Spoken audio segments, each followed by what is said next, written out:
j'ai pas de retour son, donc j'espère vraiment que le son est parfait, suffisamment délicat mais aussi suffisamment appuyé pour que vous l'entendiez bien et que ça fasse du bien à vos oreilles.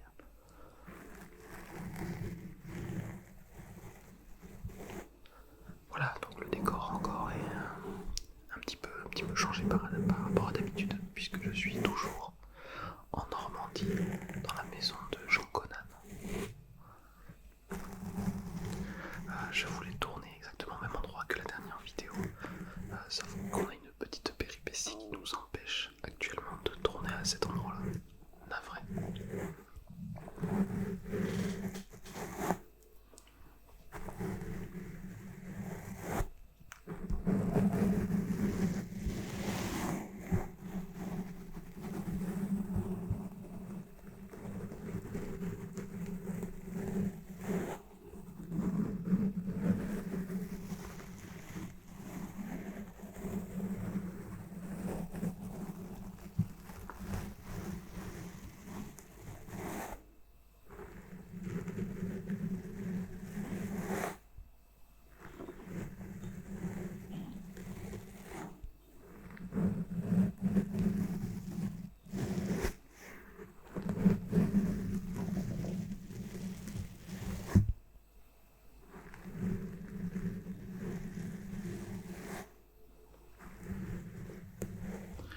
J'entends justement Jean Conan qui est en train de se lever a priori.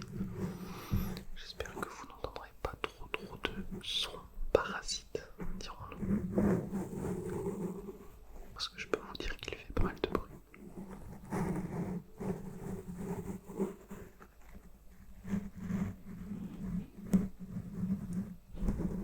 Je crois qu'il déplace des meubles carrément.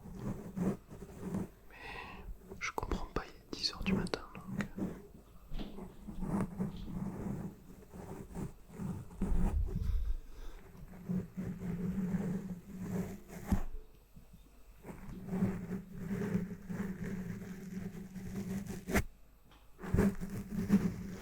Dans le pire des cas, s'il y a vraiment trop de bruit, j'essaierai d'en couper un maximum au montage pour que ça ne vous dérange pas. Enfin, je dis j'essaierai, ce sera pas moi, ce sera ma monteuse de luxe pendant que je suis en Normandie, puisque c'est Roxane qui s'occupe des montages. En Normandie, j'ai pas mon PC et elle a un Mac, je ne sais pas faire sur un Mac. J'ai une grosse puce dessus. Donc vraiment une monteuse de luxe.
associe ça au fait qu'avec Roxane, du coup, on est pas mal sortis pour profiter de nos vacances. J'ai eu très peu de temps pour retourner.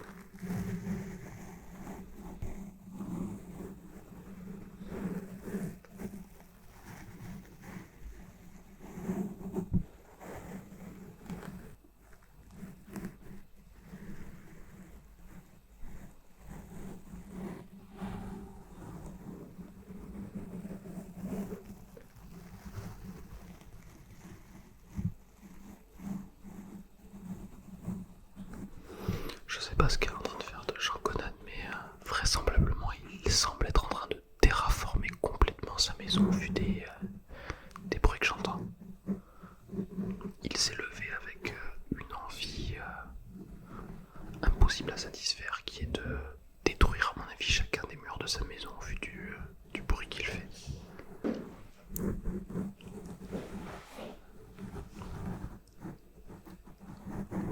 Toute la difficulté du coup de tourner une vidéo en vacances. Bon, pour vous parler un petit peu, on va discuter un petit peu, on va profiter d'être ensemble pour faire un petit résumé de nos vacances puisque nous partons demain avec Roxane, donc c'est-à-dire demain, ce sera lundi.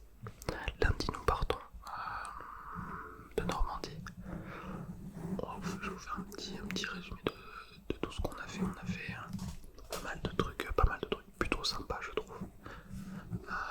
Dans les activités que j'ai préférées hier, il y a eu la visite de la ville de Honfleur. Alors, Honfleur c'est une ville qui est au nord du Calvados, donc Calvados c'est la Normandie aussi, c'est un département normand, département numéro 14. Et Honfleur c'était vraiment une ville magnifique, on a passé un super moment avec Roxane. Ouais, c'était vraiment dingue, la ville est très belle. Le climat était hyper cool, on a eu beaucoup de chance je pense sur le temps. Parce que la Normandie c'est assez froid en réalité par rapport à Bordeaux. On est dur à satisfaire les Bordelais en termes de température. Qu'est-ce qu'on a fait dans les trucs qui étaient hyper sympas aussi, le Mont Saint-Michel. On a visité le Mont Saint-Michel, j'y étais allé, pardon, il y a près de 20 ans, et j'avais plus aucun souvenir du Mont Saint-Michel. Et on est allé du coup avec Roxane et ça a été un kiff incroyable. C'était magnifique, vraiment, j'ai pas vu le temps passer, j'ai adoré la visite du Mont Saint-Michel, qui est normand ou breton. Est-ce que je vous fais la petite histoire? Je vais vous la faire. Je vais vous faire la petite histoire aussi du Mont Saint-Michel pour savoir pourquoi est-ce qu'il y a cette rivalité normande et bretonne. Bien jusqu'au 8e siècle. Jusqu'au 8e siècle, le Mont Saint-Michel était considéré comme breton géographiquement, mais aussi breton d'occupation, puisque vous savez, un gros aspect religieux aussi, et donc le Mont Saint-Michel était habité par des religieux bretons. Voilà. Et ce qui faisait à l'époque que le Mont Saint-Michel était breton, et bien c'est un cours d'eau qui s'appelait le Couesnon, et qui s'appelle toujours le Couesnon d'ailleurs. Et on dit justement que le Couesnon correspondait à la limite géographique entre la Normandie et la Bretagne. Et donc jusqu'au 8e siècle, le Mont Saint-Michel était breton par rapport à ça. Du 8e au 11e siècle, en fait, c'était une période où le Mont Saint-Michel n'était ni sous l'égide bretonne, ni sous l'égide normande.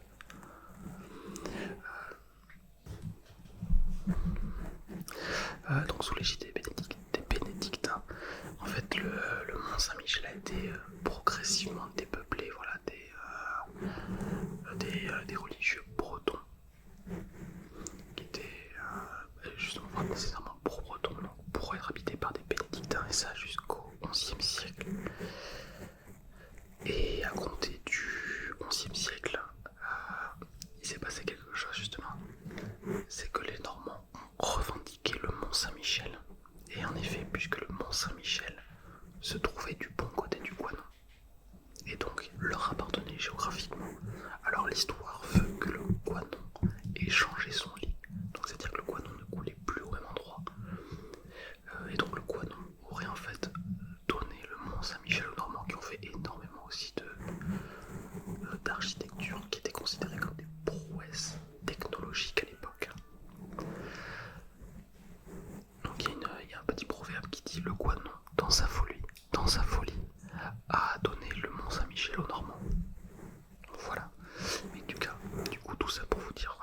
Mont-Saint-Michel a une histoire qui est à la fois normande et bretonne. Je vous ai vraiment vulgarisé la chose possible.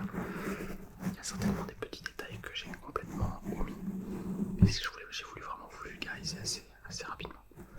En tout cas, voilà, Mont-Saint-Michel qui est une histoire énorme et bretonne, donc il est clairement légitime aujourd'hui pour les deux régions de le revendiquer. Mais quoi qu'il en soit, c'est vraiment une architecture magnifique. Et aujourd'hui, c'est vraiment l'objet des convoitises des deux régions pour pas mal de raisons, notamment touristiques. C'est un très gros enjeu touristique. Il y a encore quelques années, le Mont-Saint-Michel représentait le deuxième monument historique le plus visité en France. Aujourd'hui, c'est encore 1,4 million de touristes par an, ce qui est énorme. À titre de comparaison, je crois que l'Arc de Triomphe, qui est le monument le plus visité en France, c'est 6 millions. Donc voilà pour la petite histoire du Mont-Saint-Michel. J'espère que ça vous aura plu. Aussi avec Roxane, on a fait un truc très sympa qui s'appelait Alligator's Bay. On l'a fait en même temps que le Mont-Saint-Michel dans la même journée puisque c'était juste à côté, qui est un parc de reptiles. Et donc là-bas on y a vu toutes sortes de reptiles, à savoir des serpents, des lézards, des tortues et des crocodiles. Et c'était hyper sympa. Il y avait vraiment beaucoup de variétés de races différentes de chaque reptile. Et on a vraiment passé un super moment. Dans les choses que j'ai vraiment adoré, c'était pouvoir voir aussi des alligators albinos. C'était des alligators du Mississippi exactement, et qui étaient albinos. Donc alors pour ceux qui ne savent pas ce que c'est albinos, c'est justement un trait génétique qui fait que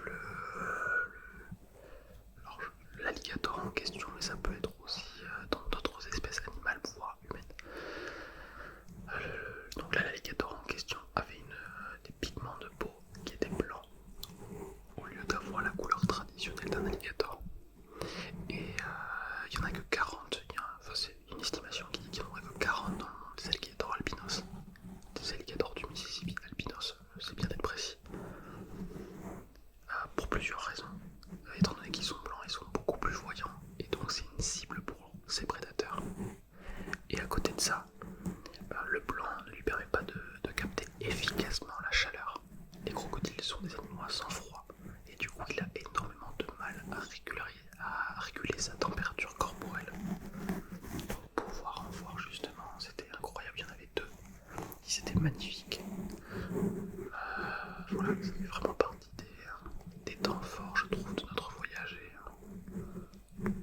et c'était vraiment incroyable. Là actuellement nous on est logé dans la ville de Ouistreham, qui est une ville côtière en Normandie, et c'est une superbe ville. Donc c'était vraiment de superbes vacances. On a passé un super moment avec Roxane. On est très content de la Normandie.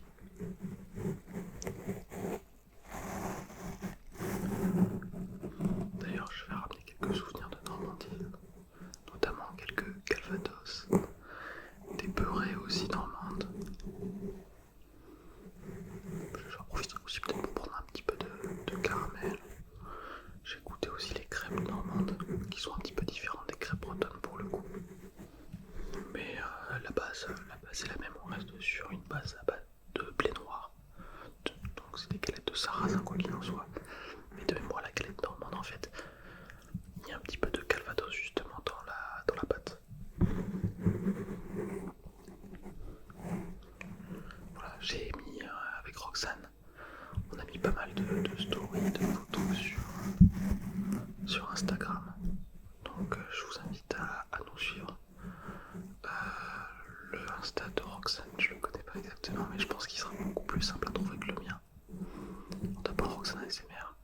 Et moi, de mémoire, c'est Nevocaine. Donc, ça s'écrit. Ou non, c'est Nevocaine, je ne sais même plus. Bon, de toute façon, ce sera en description de cette vidéo. Vous pouvez me suivre sur Insta directement dessus. N'hésitez pas, pour le coup, j'essaie de me forcer à le faire vivre un peu parce que c'est quelque chose que je faisais pas trop. Vous avez tous mes réseaux dessus.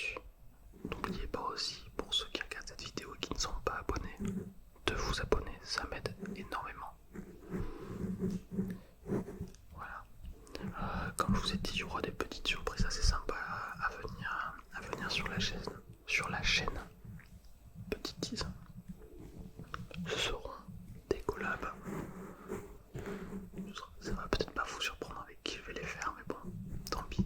J'espère que ça vous fera quoi qu'il en soit plaisir.